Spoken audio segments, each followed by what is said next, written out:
첫 번째 호기심 유발, 두 번째 과정 설명 질문, 세 번째 개념 연결 질문, 네 번째 예시 설명 질문, 다섯 번째 메타인지 질문. 실전에서 아이가 설명할 수 있게 질문하는 방법에 대해서 5단계로 볼게요. 연결 질문이라는 게 뭐냐면 질문 자체가요, 딱 하나 떨어져 있는 게 아니에요. 과정들이 있고요. 이 질문을 연결해서 할 수도 있고요. 어느 부분이 부족하면 어떤 질문을 해야 될지 연결해서 원리를 이해해야 된다는 거죠. 원리를 이해해야 이 부분에서 문제가 생겼을 때 이렇게 질문을 하면 되겠구나가 이해가 될 거예요. 질문을 그래서 어떻게 해야지 아이가 설명할 수 있냐.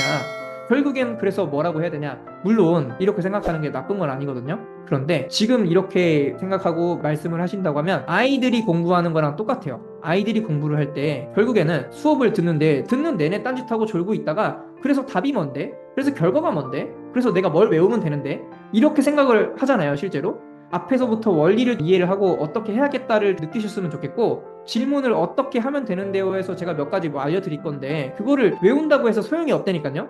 실제로 딱 거기에 100% 맞는 상황이 많이 벌어지지 않을 거란 말이에요. 이런 상황에서는 이런 뉘앙스로 이런 것들을 물어봐야 되겠구나를 이해를 하셔야 된다라고 생각하시면 될 것 같아요. 가장 어려우면서도 쉬운 부분이기도 해요. 이해하는 게 가장 어려워요. 당연히 시간이 걸리고 노력이 들어가는 부분이죠. 그런데 한번 이해를 해놓으면 그 뒤부터는 정말 쉬워요. 아무것도 하지도 않아도 당연한 거 아니야 라고 생각을 할 수 있을 정도로 쉽게 해결이 됩니다. 나중에는 처음에는 번거롭고 힘들 수 있겠지만 가장 어려우면서도 가장 쉬운 부분이다. 방법을 알고 모르고의 차이가 엄청나고 미리 알고 대비를 하면 누구나 할 수 있어요. 실전에서의 질문법을 5단계로 볼게요. 첫 번째 호기심 유발, 두 번째 과정 설명 질문, 세 번째 개념 연결 질문, 네 번째 예시 설명 질문, 다섯 번째 메타인지 질문. 대표적인 몇 가지만 알려드리는 거예요. 호기심 유발이라고 하는 건 뭐냐면 아이한테 질문을 해보는 거죠. 이게 왜 중요한 것 같아? 중요하다고 우리가 맨날 얘기해봤자 그렇구나, 중요한 거구나 이렇게 받아들이기만 하거든요. 왜 중요한지 스스로 생각을 해보지 않아요.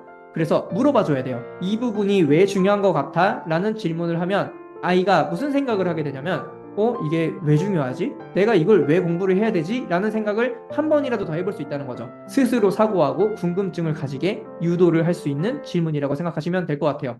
그리고 왜 설명을 해야 되는지 자체를 납득을 못하는 아이들이 대부분이거든요. 이런 아이들조차도 스스로 중요한 이유를 한 번이라도 생각하게 도와주는 역할이 필요하다는 거죠. 이 질문 자체도 중요하겠지만 아이가 스스로 생각하게 만드는 이런 질문이다. 궁금증을 스스로 가지고 왜 이게 중요할지 한 번쯤 생각을 해보게 만드는 질문이다 라고 생각하시면 될 것 같아요. 비슷하게 자기 스타일대로 변형을 시키면 되겠죠. 과정 설명 질문은 이렇게 물어보시면 돼요.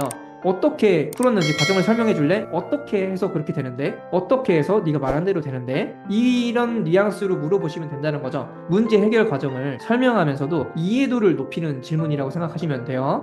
대부분 아이들은 답은 맞춰요. 그러면 왜 그런지 알고 맞췄을 것 같잖아요. 대부분은 왜 그런지 모르고요. 그냥 풀이 방법, 패턴만 외워서 하는 경우가 많아요. 그래서 이런 것들을 반드시 확인을 하고 설명을 시켜보셔야 됩니다. 대부분은 답은 맞추지만 과정을 설명하지 못하는 경우가 많다는 거죠. 제대로 알고 푼 건지, 감으로 푼 건지, 외워서 푼 건지 판단하기 좋은 질문이라고 생각하시면 될 것 같아요. 이런 질문을 하면은 알고는 있었겠죠. 어떻게 풀었는지 과정을 설명해 줄래? 이렇게 물어봤으니까 문제는 풀어서 맞췄거나 내용을 설명을 조금이라도 할 수 있는 상황이었을 때 물어볼 텐데 제대로 아는 건지 판단을 할 수 있다 라고 생각하시면 될 것 같아요. 그리고 개념 연결 질문, 이것도 정말 중요한데요. 앞에서 배운 개념과 어떻게 연결이 될까? 앞에서 배웠던 부분을 다시 한번 설명을 유도하는 거라고 생각하시면 돼요. 앞에서 이런 내용을 배웠고 지금 이렇게 배웠으니까 연결이 되는 거다. 이런 것들을 스스로 말을 하고 설명을 할 수 있게, 그래서 배운 개념을 연결해서 종합적인 사고를 돕는 질문을 하는 거다 라고 생각하시면 될 것 같고요. 모든 과목이 다 마찬가지고 대부분의 아이들이 마찬가지인데 학기별로 학년별로 단원별로 전부 다 따로따로 외우는 경우가 많거든요. 그런데 사실은 배웠던 연결 단원 내용만 제대로 이해하면 쉬워요. 예를 들어서 덧셈 뺄셈이 초등학교 1학년 때부터 1, 2, 3, 4, 5, 6 전부 다 나오잖아요. 중학교 때도 나오고 계속 나오죠. 한 자리 자연수, 두 자리 자연수, 세 자리 자연수, 분수, 소수 이런 식으로 바꿔가면서 나오잖아요. 개념과 원리가 똑같다는 거죠. 이렇게 생각하시면 돼요. 만약에 소수의 덧셈을 계산한다고 했을 때 자연수의 덧셈 뺄셈이 이해가 안 되면 그냥 외웠거나 제대로 설명을 못해요. 근데 그게 소수를 못해서 그런 게 아니라니까요. 이게 정말 안타까운 경우예요. 대부분이 한국사를 한다, 아니 한자를 한다, 마찬가지죠. 지금 당장 이것 때문에 그런 게 아니라 원리를 몰라서 그래요. 또는 한자로 치면은 이 단어의 뜻을 몰라서 뜻을 알거나 한자로 어떤 말로 쓰이는지를 알면 한 글자는 똑같고 한 글자가 다르면 의미를 유추를 할 수 있거든요. 그런데 이해 없이 그냥 외우면 전혀 못한다는 거죠. 따로따로 외우는 거 말고 배웠던 단원을 연결해서 하는 것들을 항상 연습을 시켜줘야 된다. 새로 배우는 개념도 내용도 항상 앞에서 뭔가 배웠을 거예요. 아예 처음 배우는 내용이 없다는 거죠. 연결이 계속 된다는 거죠. 앞에서 배웠던 어떤 내용과 연결이 되는지는 항상 물어보시는 게 좋아요. 예시 설명 질문은 이 문제만 푼다고 해서 이 내용만 설명했다고 해서 제대로 아는 건지 모르는 건지 확인이 안 되죠.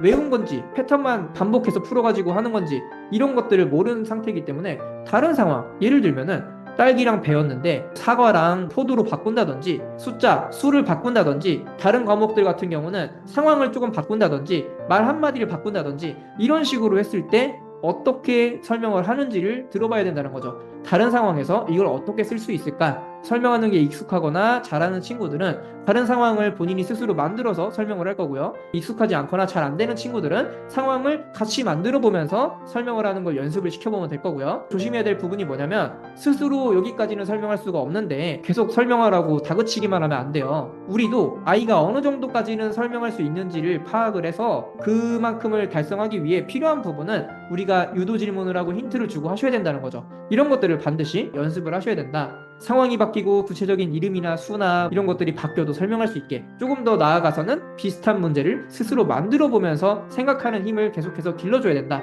라고 생각하시면 좋을 것 같아요. 비슷한 걸 직접 내가 상황을 생각해서 이 상황에 똑같이 적용시켜서 설명해 보는 거 이게 제일 좋은데 어렵잖아요. 쉽지 않거든요. 정말 쉽지 않으니까 연습을 계속해서 해주셔야 된다 라고 생각하시면 될 것 같아요. 그 다음 메타인지 질문.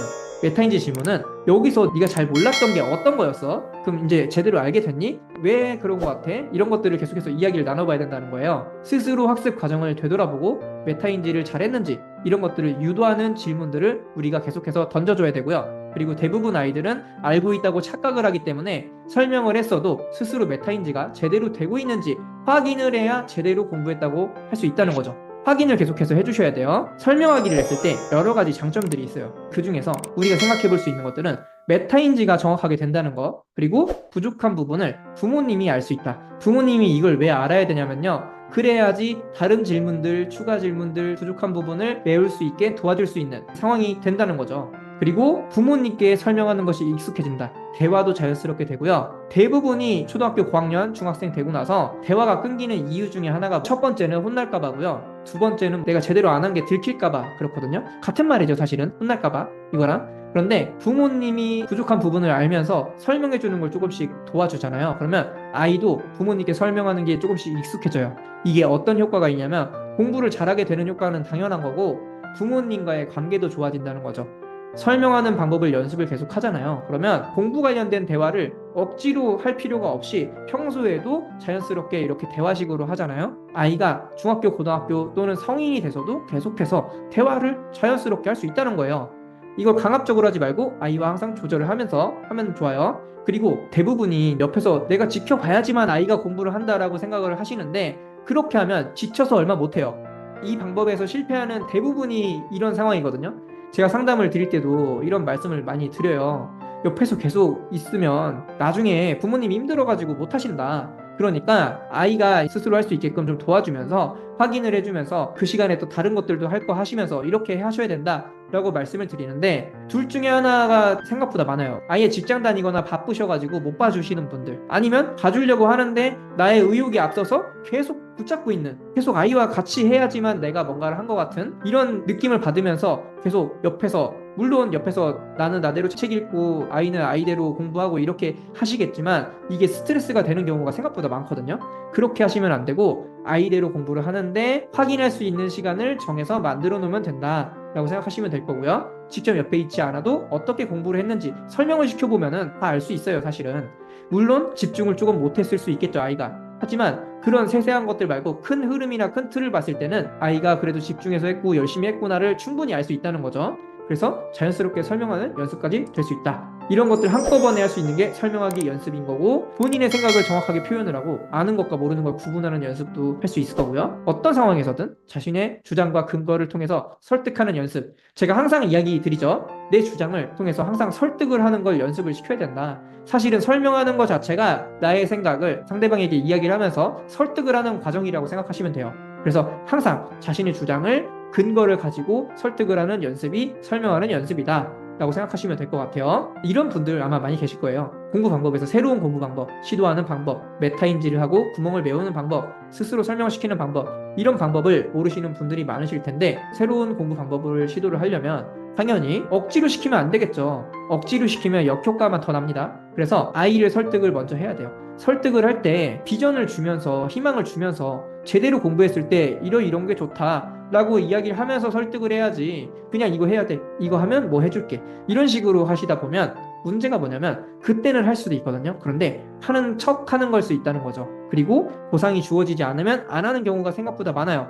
그래서 최대한 아이를 설득을 하면서, 설득이라고 하는 게 뭐뭐 줄게 보상 개념이 아니에요. 그게 아니라 아이가 진짜 하고 싶은 거, 되고 싶은 거, 이런 것들을 한번 잘 이야기를 나눠보시고, 그런 걸 하려면 이걸 꼭 해야 돼 라는 연결고리를 만들어서 아이가 스스로 설명하고 공부하는 이 과정을 연습해야겠구나 느끼게끔 만들어 주셔야 된다는 거죠. 제가 어릴 때부터 해야 되고 학년이 낮을수록 좋다고 항상 말씀드리는 이유가 뭐냐면 습관 때문이거든요. 습관은 어렸을 때 만드는 게 제일 좋아요. 학년이 올라가고 나이가 많아질수록, 특히 우리 어른들 같은 경우 진짜 습관이 안 바뀌거든요.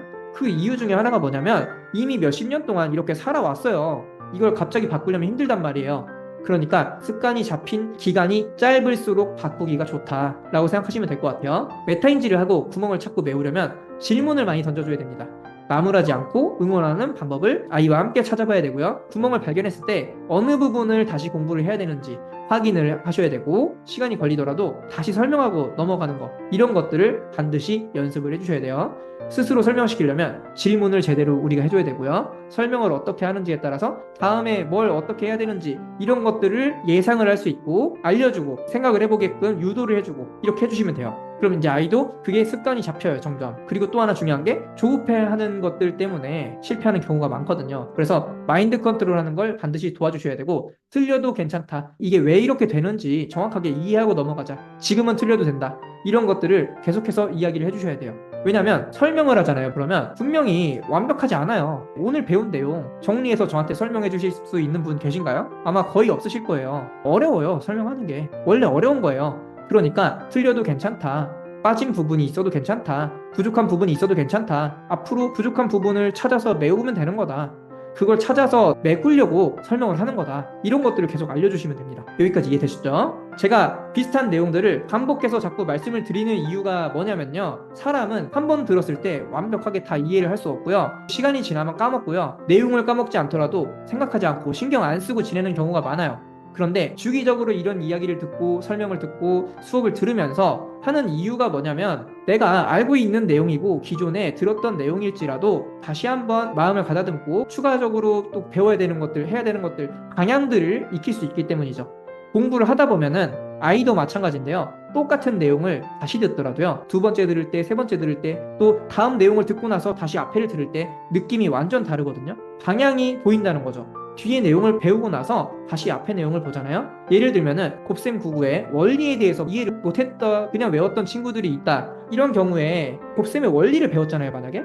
그러면 그때 대해서 생각을 하는 거죠. 아, 이게 이래서 원리를 이렇게 공부를 했어야 되는구나, 내가 그냥 외워가지고 지금 이 부분에서 이해가 안 되는구나, 이런 것들을 느낄 수 있다는 거예요. 나중에 뒤에 것까지 배우고 앞에 다시 왔을 때 그때는 조금 더 느끼는 게 많을 거다 라고 생각하시면 될 것 같은데, 이런 것들을 계속 반복해서 우리는 연습을 하셔야 된다. 그리고 어쨌든 한 번에 되지 않으니까 시도를 계속 해야 된다 라고 생각하시면 좋을 것 같아요.